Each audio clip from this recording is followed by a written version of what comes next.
South India shopping mall, the wedding మంత్ర, సరికొత్త wedding collection, south India shopping mall.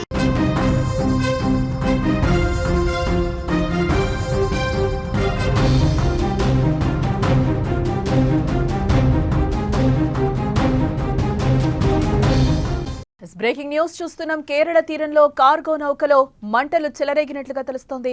సింగపూర్కు చెందిన MV వాన్హై నౌకలో మంటలు చెలరేగాయి.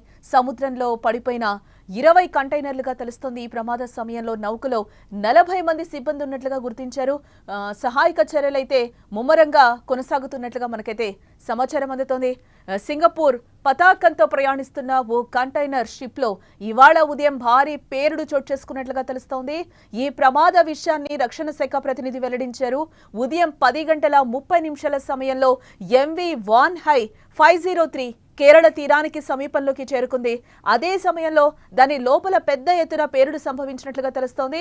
దీంతో వెంటనే అప్రమత్తమైన నౌకాదళం ఐఎన్ఎస్ సూరత్ ను అత్యవసర సహాయం కోసం సదరు నౌక వద్దకు తరలించడం జరిగింది.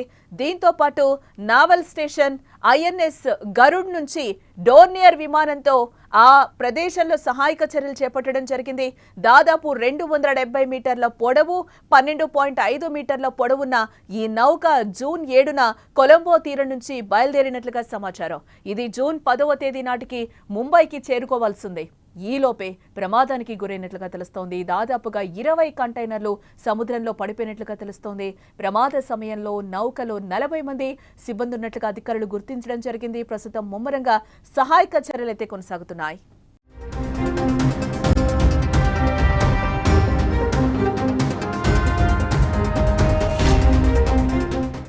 సుమన్ టీవీ స్క్రీన్ మీద క్లియర్ గా చూస్తున్నాం. ఆ నౌకలో మంటలు, పొగలు ఏ విధంగా వ్యాపిస్తున్నాయో కూడా తెలుస్తుంది. ఈ నౌక ప్రమాదానికి గురైనట్లుగా తెలుస్తుంది. సూరత్ చేరుకోవాల్సింది. ఈ మధ్యలోనే ప్రమాదానికి గురైన సిచ్యువేషన్ కనిపిస్తుంది. ఇందులో 40 మంది ఉన్నట్లుగా కూడా అధికారులు, సిబ్బంది ఉన్నట్లుగా కూడా గుర్తించడం జరిగింది.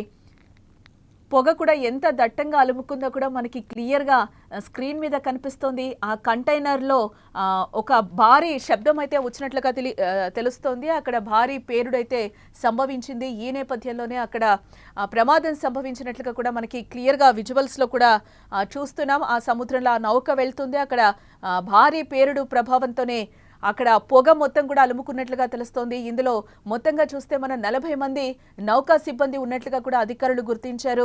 ఇంకా దీనికి సంబంధించి ఇంకా విషయాలు తెలియాల్సి ఉందని కూడా అంటున్నారు. ఇదిలా ఉంటే ఇటీవల లైబీరియాకు చెందిన ఎంఎస్సి ఎల్సా 3 నౌక కూడా ఇలాంటి ప్రమాదానికి గురైంది. కేరళ సముద్ర తీరానికి 38 నాటికల్ మైళ్ల దూరంలో తొలుత ఓ వైపునకు ఒరిగిపోవడం జరిగింది. దీంతో అందులోని కొన్ని కంటైనర్లు సముద్రంలో పడిపోయాయి. కంటైనర్ నౌక సముద్రంలో మునగడాన్ని గమనించిన ఇండియన్ కోస్ట్ గార్డ్ వెంటనే స్పందించి సహాయక చర్యలైతే చేపట్టింది. అందులో ఉన్న మొత్తం 24 మంది సిబ్బందిని సురక్షితంగా తీరానికి చేర్చారు. నాడు దీనిలో చమురు, పర్నేస్ ఆయిల్తో పాటు కాల్షియం కార్బోనేట్ వంటి ప్రమాదకర రసాయనాలు ఉన్నాయని కూడా అంటున్నారు. అయితే అప్పుడు ఎలాంటి ప్రమాదం జరగకపోవడంతో అందరూ ఊపిరి పీల్చుకున్నారు. అయితే మరోసారి కేరళ తీరంలోని సమీపంలోనే మరో ప్రమాదం జరగడం ఇప్పుడు ఆందోళన కలిగించే విషయం.